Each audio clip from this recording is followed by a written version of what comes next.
Diuretics in sport. A wee bit unfair.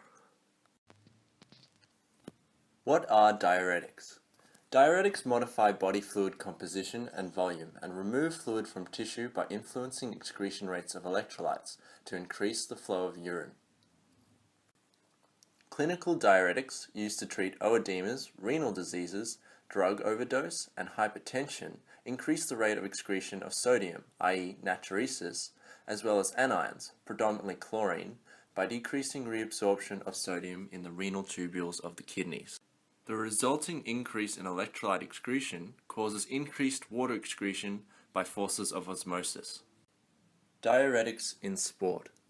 The World Anti-Doping Agency, WADA, found that diuretics were the third most commonly detected doping agent, being 7.5% of cases, behind anabolic agents at 63% and stimulants at 10.1%.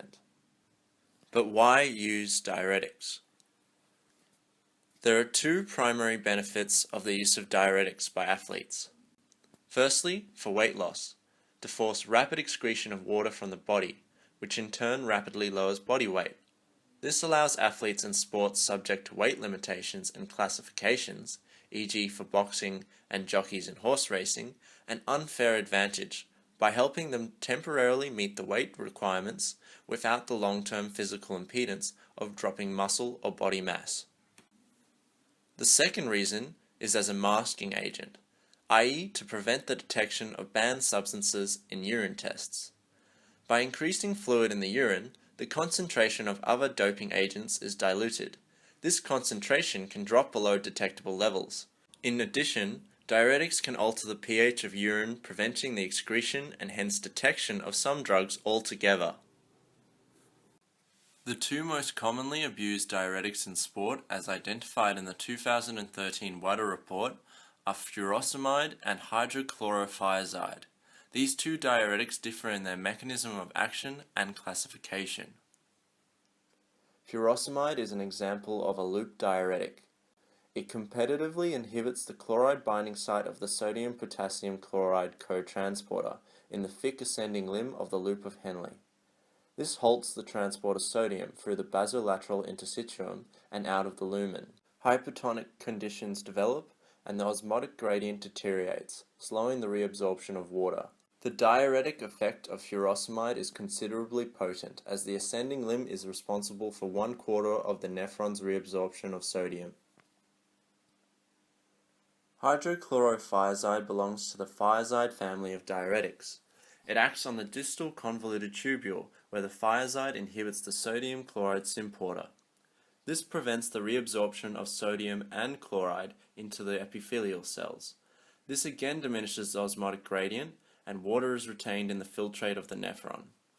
The diuretic effect of thiazides such as hydrochlorothiazide is less than loop diuretics such as furosemide, as only 5% of sodium reabsorption occurs in the distal convoluted tubule. Over 24 hours, as much as 4 liters of water can be excreted with furosemide, and 1 to 2 liters with hydrochlorothiazide. This translates to an equivalent kilogram loss in weight.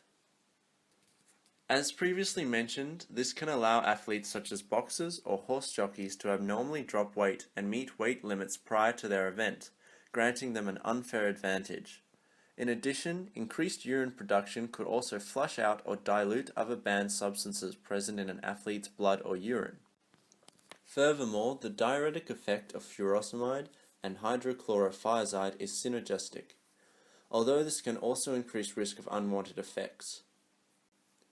Despite the benefits afforded to an athlete through the use of diuretics, there are a number of deleterious side effects for both the athlete's performance and general health. Diuretic effects can be disadvantageous, as excessive electrolyte loss and dehydration result in a dramatically reduced level of performance, particularly in sports requiring some degree of endurance. Diuretic effects are also detrimental to thermoregulation due to the reduced blood volume and impaired sweat response. This impedes an athlete's ability to control core temperature during exercise, leading to an increased heart rate and risk of cramps, heat exhaustion, and heat stroke. Other side effects include orthostatic hypertension or acute hypertensive episodes and gout from hyperuricemia. Cardiac arrhythmias could also be potentiated due to the resulting hyperkalemia and use of drugs such as digitalis. In conclusion, due to the unnatural advantage, use as masking agents, and potential detrimental health effects and risk to athletes, the banning of diuretics in professional sport is evidently justified.